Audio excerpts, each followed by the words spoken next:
cell phones, turn the ringers off, so we give our candidates and our moderators a good opportunity to speak and be heard, okay? I will be coming around collecting up any cards that you have, like this. Just raise your hand if you filled one out. You're welcome to come and fill out questions. All questions are answered through these cards, okay? Georgia?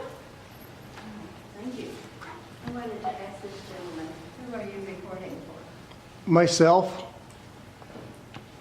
Do you, any of you I'll give it. have an objection to Give it being to- recorded? I have no objection. Public forum.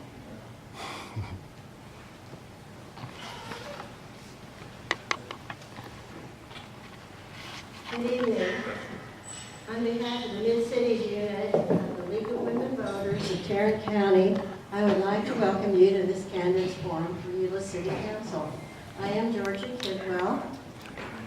The League is a nonpartisan organization which works to promote political responsibility through informed and active participation of the citizens in their government.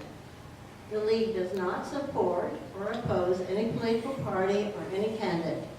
The League puts on forums such as this as a public service. Our format this evening will be as follows. Each candidate will be given 3 minutes to make an opening statement. After the candidate's opening statements, the program will be open to written questions from the audience. These questions must be written and addressed to a place, not an individual, or the questions may be addressed to all the candidates. The candidates will be given 1 minute to answer each question. Following the question and answer period, the candidates will be given 1 minute for a closing statement. Pencils and paper are available if you raise your hand. Ms. Portugal will come and give you paper or pick up your question. Our timekeeper tonight on the front row is Fran Fuller, League member. She will signal with a yellow card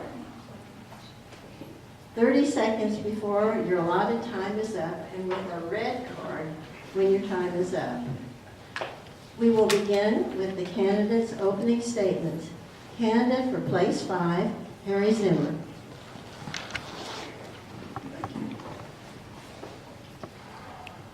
My name's Harry Zimmer. You can measure my tenure on the council in months, almost in days. I took Glenn Porterfield's place last December. Still learning my way on the council. I appreciate every one of you being here. My background is that I'm a registered petroleum engineer. I'm retired after 42 years experience. 30 of those years was in management, managing departments and divisions roughly the size of our city. The budget was roughly the size of our city, and same number of employees. That's my background. I've done public service, working on the zoning and planning board. I've worked on hospice and Catholic charities. And during my professional career in different cities I was assigned to, I was on the board of the YMCA and on the Ronald McDonald House. Again, I thank you all for being here.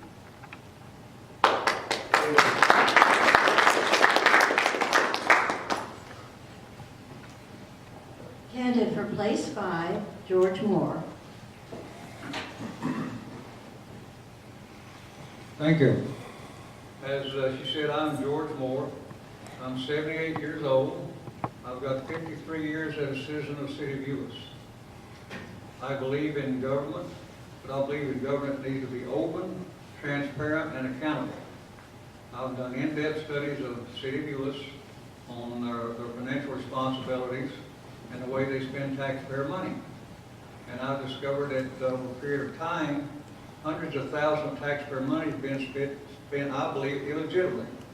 They had 150 city secured credit cards issued to employees, and I have the documents that show that this money is illegitimate. As an example, they spent $149 for a pizza party. They said it was a Christmas party. Christmas is not on September 28th when that party was held. They also spent $1,625 for gift cards, and it goes on and on and on. They spend about $600,000 to $700,000 a year on credit card charges. About 20% to 25% of that is going for illegitimate charges. And I hope something can be done to bring this money back to the city, because it's a waste of our money, and it's also taking money from the state treasury because it's tax exempt. And basically, I retired from General Motors after 31 years as a senior liability engineer. Also worked in oil business at one time. Worked with Sinclair Oil and Gas many years ago. So I have some familiarity with the oil industry. And what else can I say? That's me. Thank you.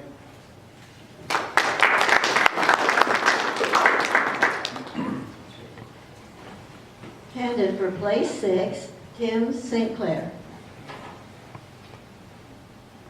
Thank you. I got to meet a lot of you when I was running for mayor against Ms. Martin. My name is Tim Sinclair. I've lived in Euless for around 19 plus years. And about me, I believe in God, family, and country. I have my views on religion. I love my family. I've got 5 children, 1 granddaughter, and I take care of them as best I can. My views on politics, they should be transparent. They should be trustful individuals that you would set yourself apart to become. I've served in the military, did 8 years in the Army. I've been a licensed firefighter for Texas. I've worked in the ER for 5 to 7 years, and none of this was so much for the benefit of monetary. It was to give back to the community more or less, you know, and working with people I enjoy.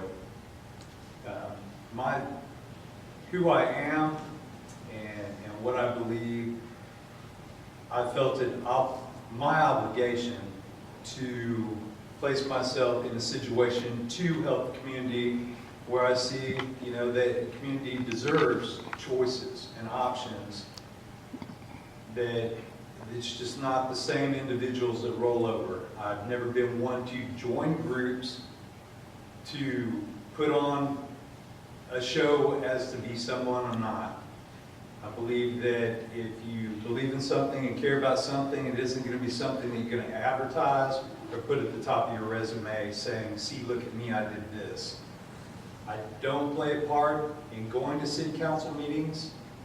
I think that if I was able to have a say in what was happening and obtain the information that was going on within the city council, then I would be able to provide the community better representation than I believe that they're receiving.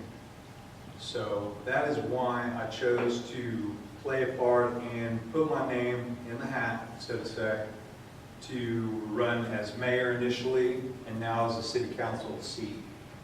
When I ran for mayor, I was told I need experience, I need to be on city council. So at this point in time, I'm running for city council member. Thank you.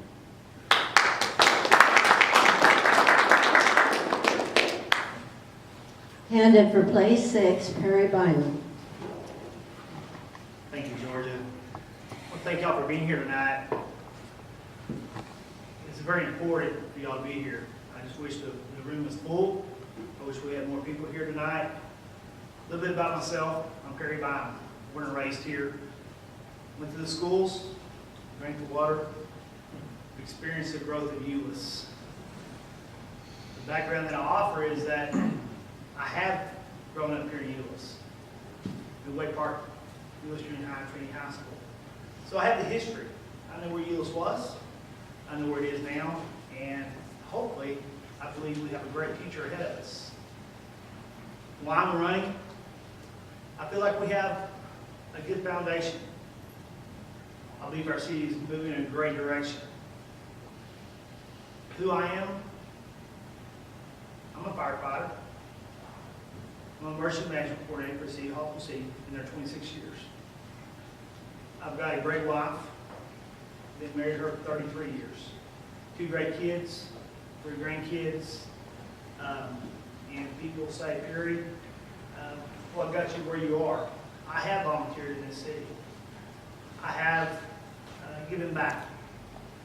The coach in EAA, later league president, commissioner of EAA, Trinity High School, helped start the baseball booster club at Trinity High School, a part of the mentoring program at Trinity High School.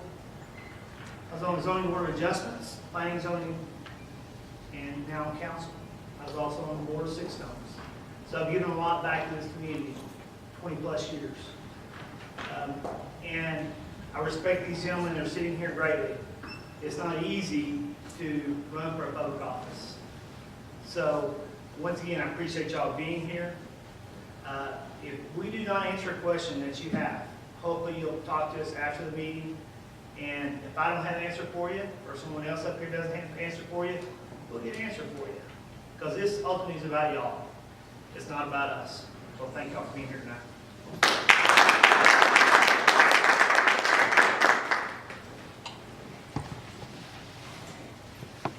Our first question for all the candidates is, tell us 3 key issues that you feel need to be fixed if you're elected. Let's try it without the mic and see how that goes. If you can't hear, raise your hand. Let's start with Mr. Bynum. George, you like me to stand or sit? Yeah, I think it might be better. Okay. 3 key issues. I think the main issue for the city of Euless and our entire region is water. Water has been a problem for our city and the region for years to come. And we can obviously see what the problem is. There's only so many lakes for storage, and our population continues to grow. The city of Euless is trying to impact this issue with conservation. I believe conservation is probably the best way to resolve that issue for our city and for our region. We've made great strides in that area. Another issue is 183 expansion. The 183 expansion is going to impact our community, both to our citizens and to our Euless businesses. I think this issue is going to hopefully it'll play out good for our city. I think it will, because of the congestion we have right now on 183. We are working with a contractor to try to help eliminate some of those issues. Thank you. Mr. St. Clair. Okay, I just want to touch on the water issue. I mean, that's an important issue, just because Perry brought it up. I'll touch on it. I mean, if you know, looking long term, if you know that there's going to be a water issue, you wouldn't necessarily open one of the largest aquatic centers in the HEB area. I don't think that's a wise choice. And being someone within the realm of scope that's making those decisions, I don't think that you know, that's something that should have been done. Now, another issue with the highway, we can talk about the highway and how the involvement in the community, I don't think was there, because they didn't talk or discuss that giving away property that the city owned for the highway. Some of the things I think we've worked on with the city is I think the city needs financial responsibility and transparency for what they're doing. You know, and I'll leave it at that. Thank you. Mr. Moore. In regard to Mr. Bynum's statement about the water situation, and I agree with that 100%, it's very critical to this city and the people. This could be remedied to some degree, because I know in 1995, the city passed an ordinance that the golf course only had to pay 50 cents for water, when we were paying $1.85 or more for the same water. That went on until they started using reclaimed water there. In addition, Chesapeake, on East Midway at Bear Creek, they buy water from the city. They got signed a contract, and at one time they were hauling water out of the city. They were not drilling or fracking. They were hauling water out of the city somewhere else and paying $9 per 1,000 gallons. This is our water, potable water. It should not be taken from this city, period. It should be left for the citizens of this city to have instead of letting Chesapeake haul it somewhere else. They did the same thing in Arlington until they got caught and fined. At that time, they had to stop in Arlington. So it's critical, yes, for all of us. Thank you. Mr. Zimmer. Let's see, I brought two critical issues to the meeting, but George has reminded me of a third. My two critical issues were stewardship and continuity. I've worked as a volunteer in the city since we had the downturn in the economy in 2008. I'm extraordinarily proud of the city employees and staff and what we did to cut expenses and stay within income during those times, and the way we were able to add services and reduce taxes and bring down our debt. And so I want that to continue, and I want to be the steward that helps that continue. These statements about misappropriation of funds, I've looked into many statements that people have brought to me and have never found one to be fact-based. But 3 statements were made tonight, and they're worth following up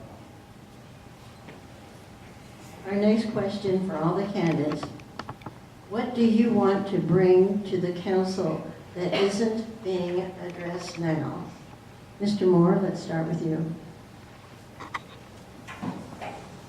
Well, first thing I think that should be brought before the council, like I say, is transparency and accountability.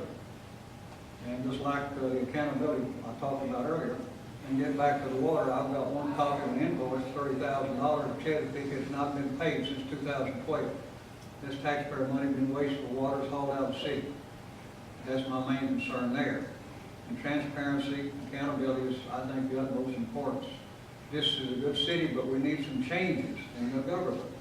We need to be responsible for what goes on in this government and what everybody votes on. If I were elected, I would never vote for anything without thorough research of exactly what's going on and what the final outcome would be. And that's my viewpoint on that subject. Thank you.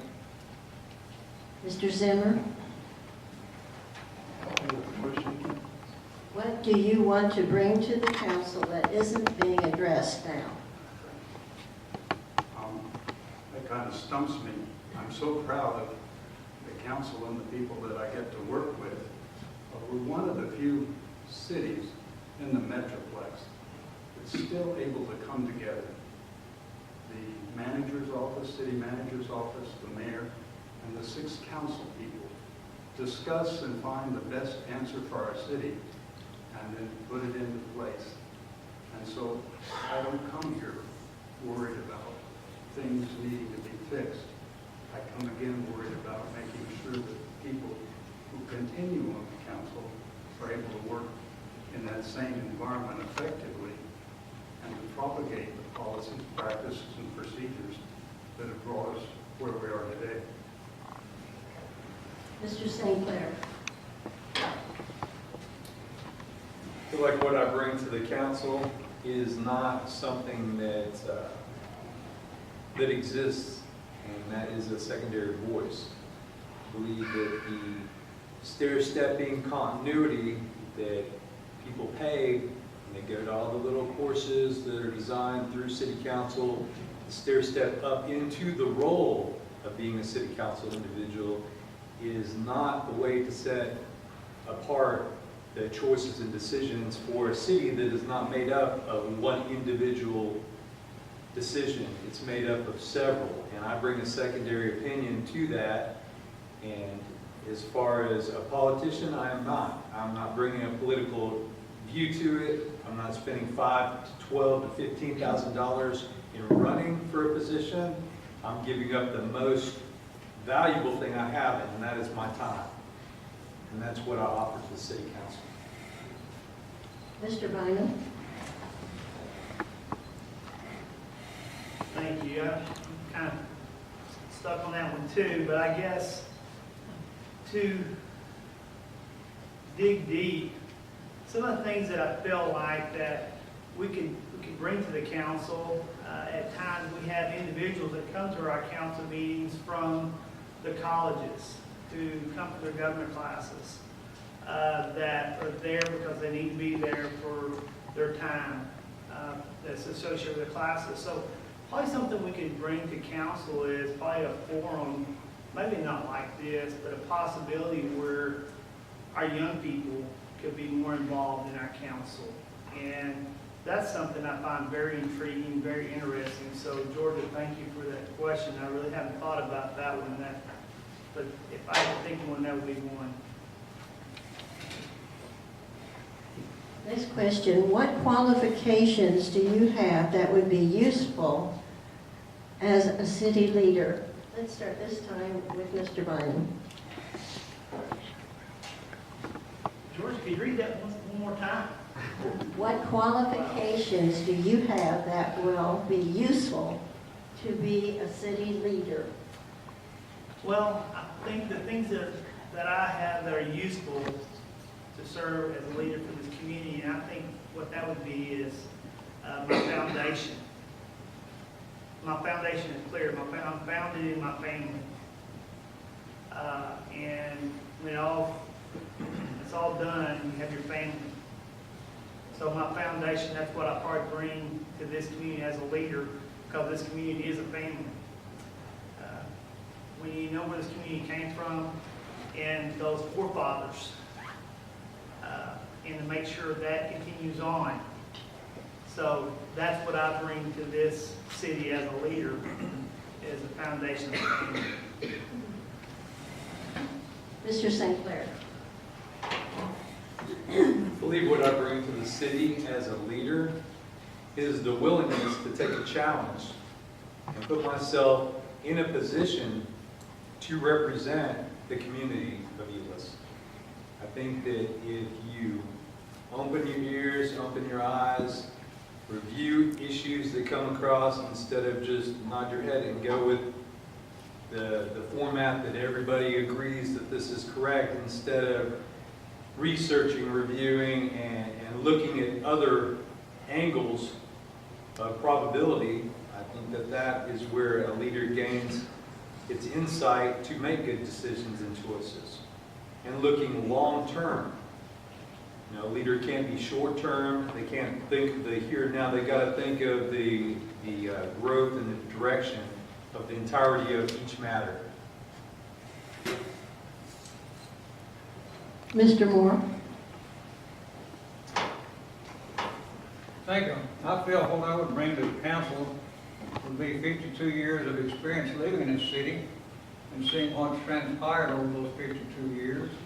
And I've done tremendously amount of research, library and other sources, to find out the fiscal responsibility of the city, what goes on, what doesn't go on, things that probably I know and many other people don't know. I'm very, you might say, devoted to government, being responsible, and I'm, like I said before, accountable. And I guess the way I have to look at things is my way of life. I've got one thing that's more important to me than the entire world, and that's the Lord Jesus Christ. Thank you very much. Mr. Zimmer.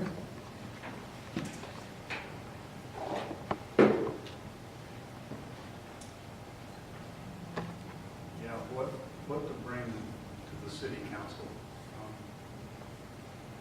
You've got to bring all the background, and each one of us has a good resume. You need to bring your faith, your family, who you are. And then it's also correct, you need to study each of the issues that come up. I got into this completely by surprise last December. But once I was elected, I realized that in each council meeting, there's either 2 or 3 votes taken. And if you could study and get those votes right each time, twice a month, 3 years in a row, you would have represented your city as best you could. So that's what I'm going to bring.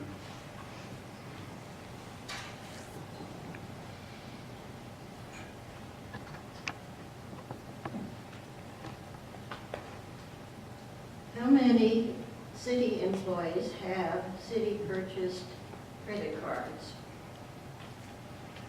What do you feel should be the oversight of this program to prevent misuse? Let's start with Mr. Sinclair. As far as city credit cards are concerned, I know that city council is basically it's a free job, duty, task, what have you, representing the city.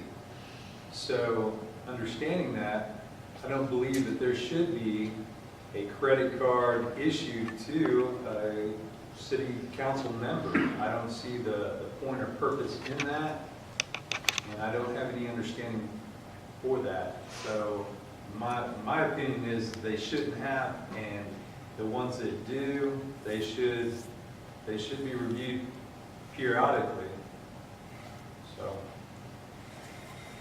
Mr. Bynum? Yes, ma'am. Regarding the purchase cards are monitored by our comptroller within the city. So we have purchasing policies for our city. And purchasing cards, these types of cards, that speeds up purchasing on a daily basis. We have purchasing cards or POs. Some cities use different ways of purchasing items. Some cities choose purchase cards, some cities choose POs. So once again, as long as it stays within a policy, the comptroller for the city, then the city auditors audit our accounts. So to answer the question whether or not I feel like employees should have purchase cards, those are directed by our purchasing policies, and those individuals who issued those cards. But if those policies are followed, I'm Mr. sorry. Excuse me, Mr. Zimmer. Write your question if you have one. thank you, ma'am. Thank you. Mr. Zimmer. Let's see, there's better than 100 purchase cards out with our city employees. That's a conscious decision. It's a very cost-saving and effective way to go about acquiring for the city the things the city needs. City council, I don't have a purchase card of any kind. Is correct. I don't need one. I did check in, like I says my propensity to do when I came aboard, to see what were the policies, practices, and procedures regarding purchase cards. Each employee who needs to purchase on behalf of the city as part of their job does so.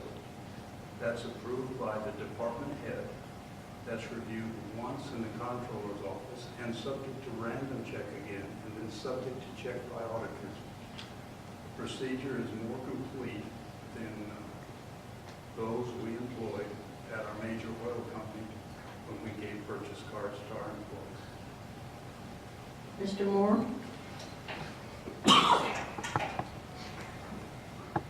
Folks, I'm probably more familiar with that policy in the city secured credit cards than everybody sitting in this room. I've got an in-depth, long period of study on that. I've got well over 300 receipts of purchases. The policy that's in existence, the policy procedure is not being upheld, it's not being followed.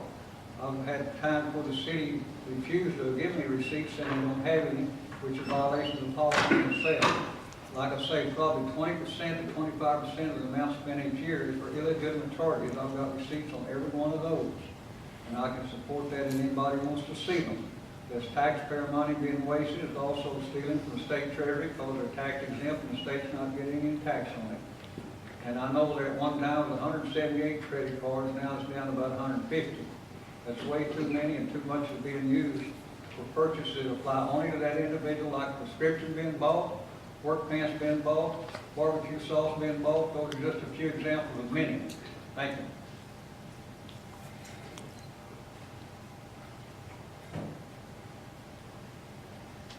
How would you, or what would you do to help keep Euless a family-friendly place, especially when it comes to business that want to open here? Let's start with Mr. Bynum.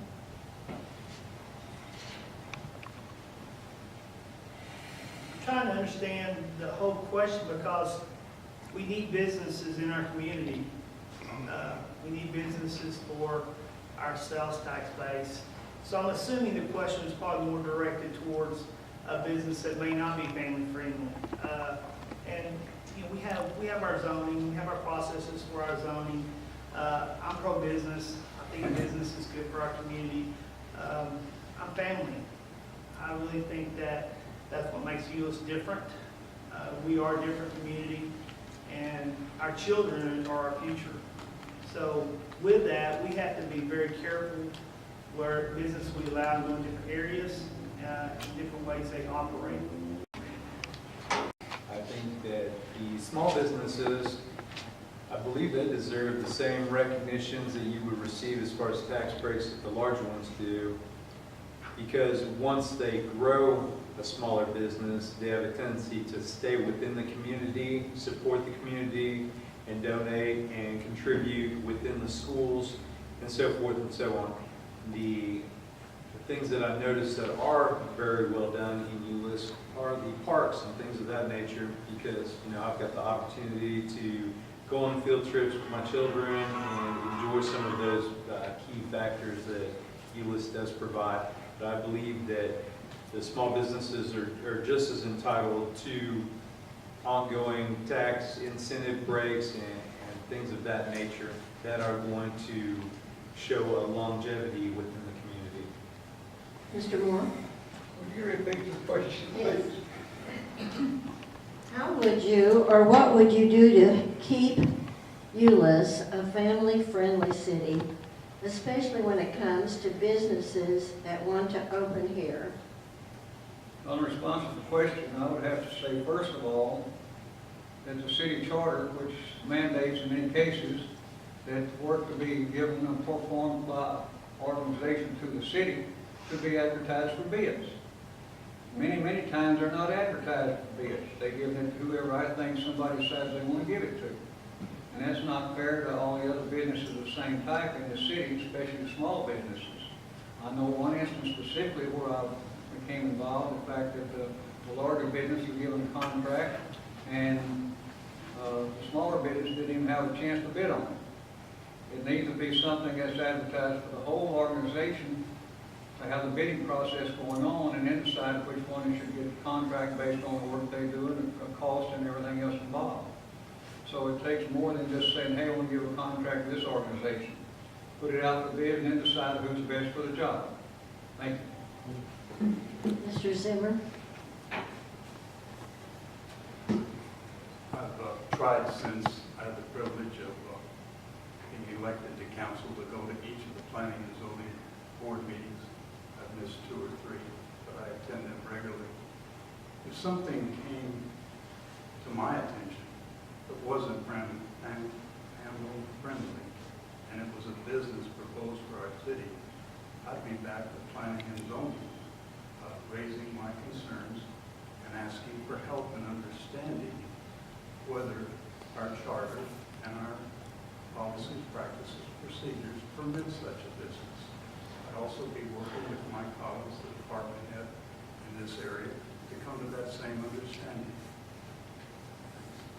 Sorry, I'm not speaking loud enough. Those are the 2 things I do. I take the problem to the appropriate department and the appropriate board or commission and ask for help in resolving it.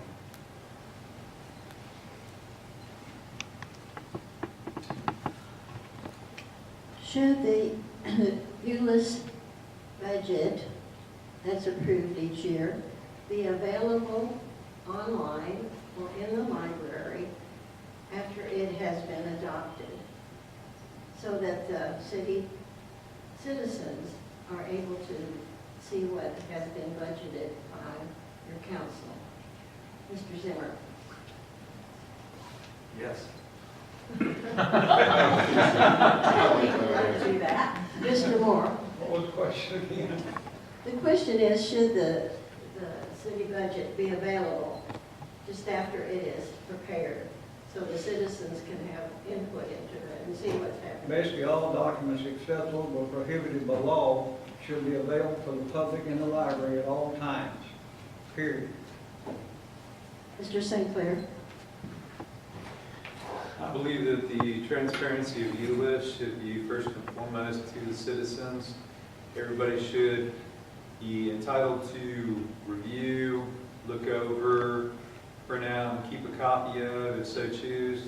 If you can go online and find somebody else, and I know you see ads on the internet, and look in your city and see who's a criminal, you should be able to go on there and actually pull public documentation off in regards to any kind of nature, any kind of matter that the city is in the process of making rules, laws, newfound government, set in stone, things like that. But I truly believe that any document should be obtainable on the website or at the library.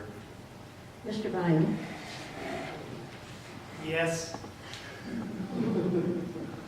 This next question is quite long, but it seems to me what they're trying to ask is, should tax money be given to businesses to develop in the city of Euless or to redevelop? So do you think taxpayer money should be given that way to help businesses come into your city? Let's start with Mr. Bynum. I believe the question is referring to how we attract businesses to Euless. We attract businesses to Euless in multiple ways. Some are in different formats, but I'm a pro business person, and I believe we have to continue to attract businesses to Euless. Mr. Sinclair. I believe that the giving up of Euless tax dollars that people have worked hard for and submitted, I believe that that would be more of a question per item, per business. I think every business, every decision like that is important. And I think that upon making that decision, the citizens of Euless should be a part of that fully and back it 100%, so that it's more of a community decision rather than a rubber stamp and pushed on. Mr. Moore. I agree wholeheartedly with what Mr. Sinclair said. There are some conventions which it would benefit the city to give tax money to business, but there are many other circumstances where it's a waste of money. The U.S. Animal Clinic was given $9,987 to remodel the building. Shortly after they got it remodeled, they moved over here on Highway 183. There's other cases where they have a fire company down there, another $5,000. Fuzzy Taco got $10,000. A lot of this money they give the business don't gain anything for the people of the city. And I agree with Mr. St. Clair, if this money is going to be given to businesses, the citizens should have the right to vote on whether it's done or not. I have several questions concerning the golf course. Ma'am, Mr. Zimmer? Mr. Zimmer did I'm this sorry, opportunity. Mr. Zimmer.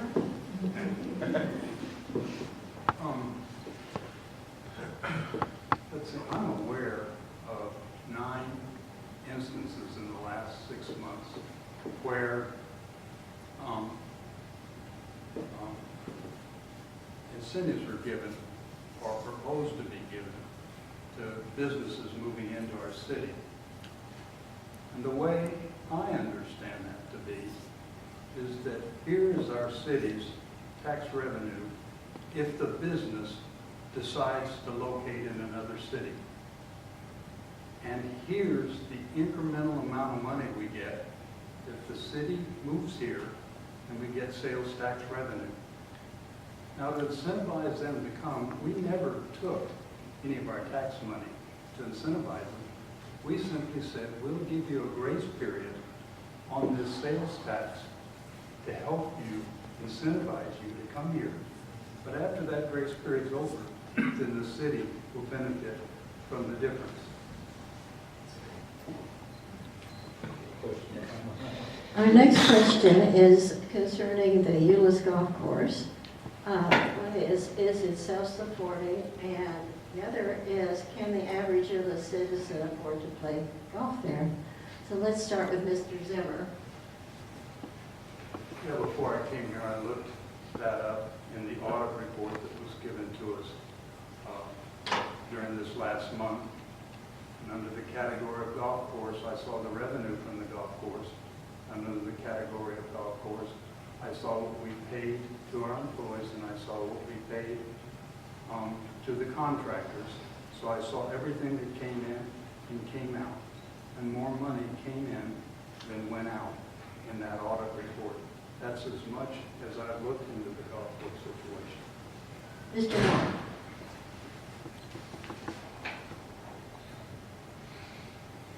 The golf course, according to City Ordinance number 1195, dated 1995, had responsibility for paying its own way, and it has not done that. An example, Ordinance 1197, 1199, go back to the 50-cent water I spoke about earlier. And the city is subsidized by the taxpayer for that 50-cent water to golf course. It has not paid its own way, as far as I know to this day. And I don't know whether currently it's bringing in more than it's putting out or not. I haven't looked at the budget recently. But in those years, up until the last few years, it was not paying its own way. And as far as I know, it never has been since its inception in 1995. Thank you. Mr. St. Clair. I think it's a great facility over there. I would have to probably agree with George. He knows more about the city than anybody I've ever spoke with. And it's just the truth. But as far as what I believe the golf course could bring to the individuals of Euless, I think the Euless residents have supported the golf course within the tax dollars, so forth and so on. I believe that the golf course should provide one day a year to allow every resident of Euless to give them free opportunity to come out, utilize the facility, enjoy it a little bit, get to know the people there, get to understand how that works, and then maybe therefore they can create greater revenue from that. Mr. Bynum. Texas Star Golf Course is an amazing facility. Been part of our city for a number of years. It's used for the face of Euless. Do Euless citizens play Texas Star Golf Course? They say that. Is it affordable in its rate? Yes, it is. What does the golf course bring to the city of Euless? The whole facility brings the city of Euless, as those who voted and had that started, the vision of Euless. The Texas Star Golf Course, what it brings to the citizens, we have all types of different programs out there. Our youth go out there, participate. We have percentage off for Euless citizens to be able to play out there. And then we have rates throughout the years too, where Euless citizens can even play at a lower rate. So I believe Texas Star Golf Course is a great facility. The city does not approve a lot of minority companies' bids. What would you do to correct this if you are elected? Mr. St. Clair. I'm not sure the percentage of minority businesses that give the opportunity to work through the city, but if there was an issue like that, I would make sure that the opportunities coming up as far as businesses were placed out for bid, that they would get the opportunity to be recognized and actually earn a chance at those to facilitate the city of Euless. Mr. Bynum. Concerning minority-owned businesses, for me to sit here and say the percentage of minority-owned businesses receive contracts for the city of Euless, I couldn't tell you that today. I will try to find that out, though. Not for sure. The bid process is pretty straightforward, it's clear, and I believe as we move forwards with the 183 expansion, I believe we have some issues there where it involves minority contracting for that facility. Obviously, that's not a city of Euless project, so I will try to find that out.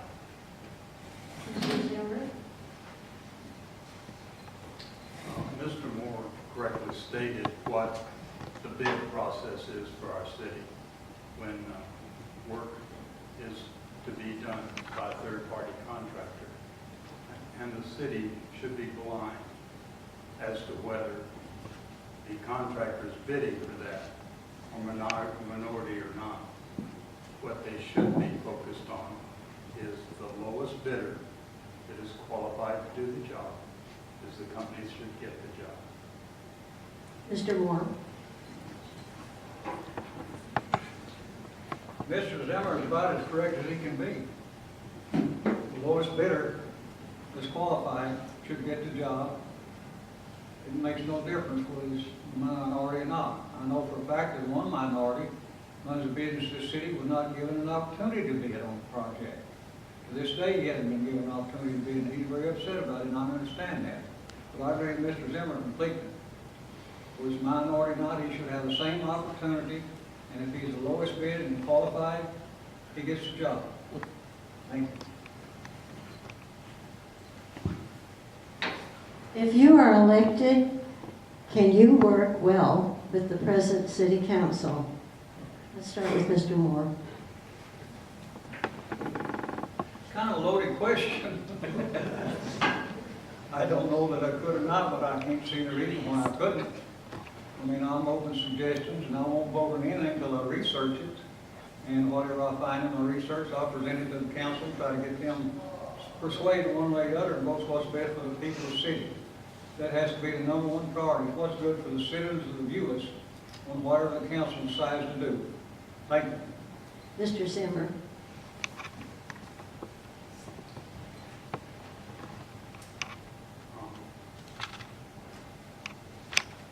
Yeah, there's two sides to that question. If you say that you know how to work on a team, play on a team, work with intelligent people with differing points of view and generate a consensus to do what's right, then you're seen to be pandering, playing along, being a voice for another agenda.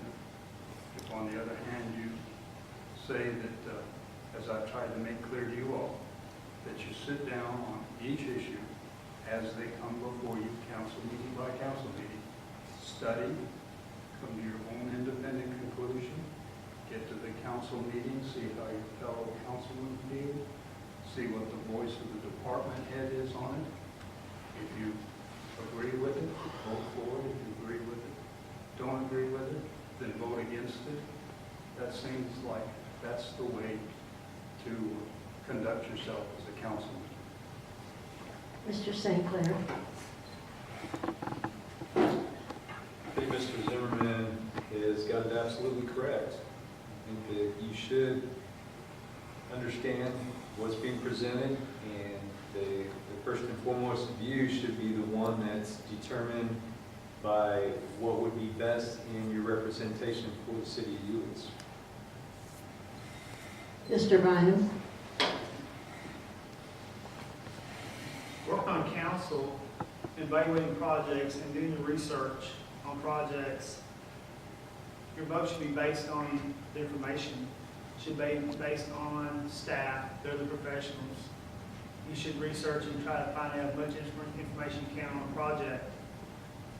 And you don't vote on the consistency of possibly the council or the board, you vote on the project. And that should drive your decision-making on the project. Do I work good with the council? I believe I do. Do we agree, disagree sometimes? Yes, we do. And I believe that's what makes us a good council. It's now time for our closing statements. Let's begin with the candidate for place 6, Perry Bynum.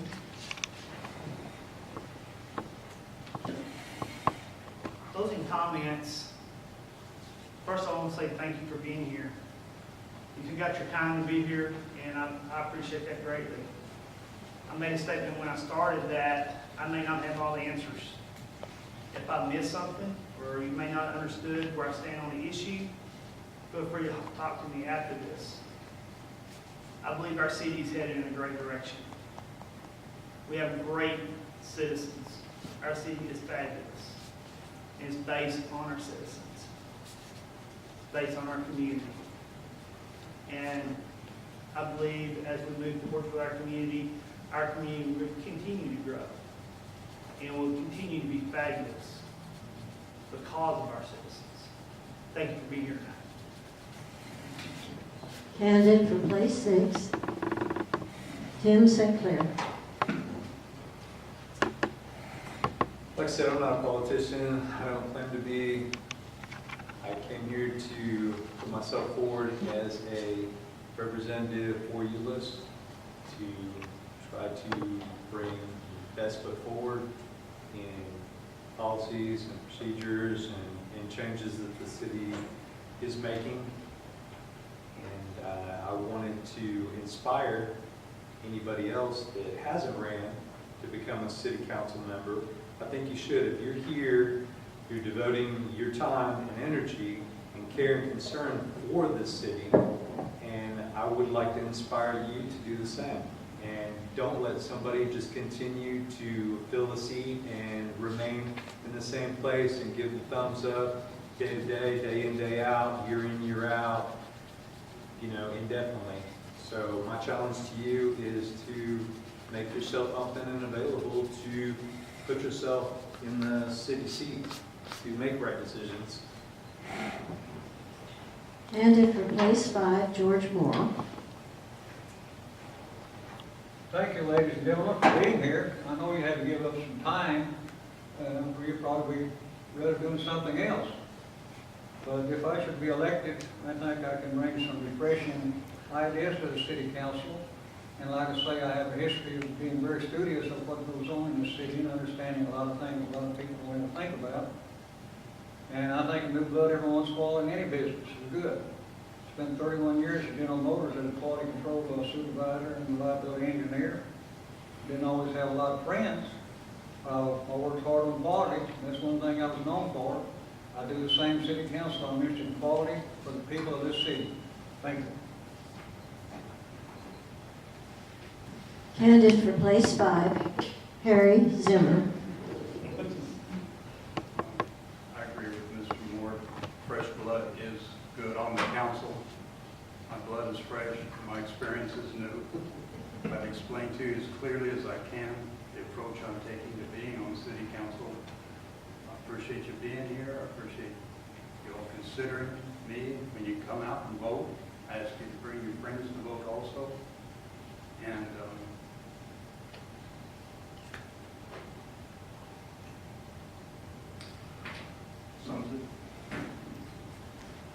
Please help me thank the candidates for answering these.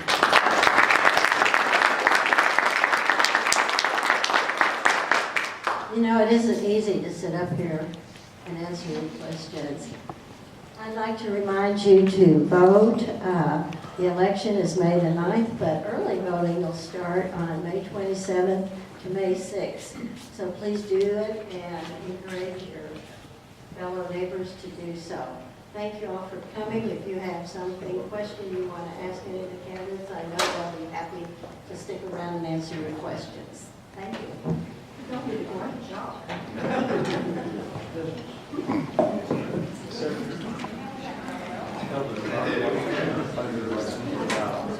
Hey, George. Never got on at the park, 3 miles, 35. For the Legions of Voters Guide and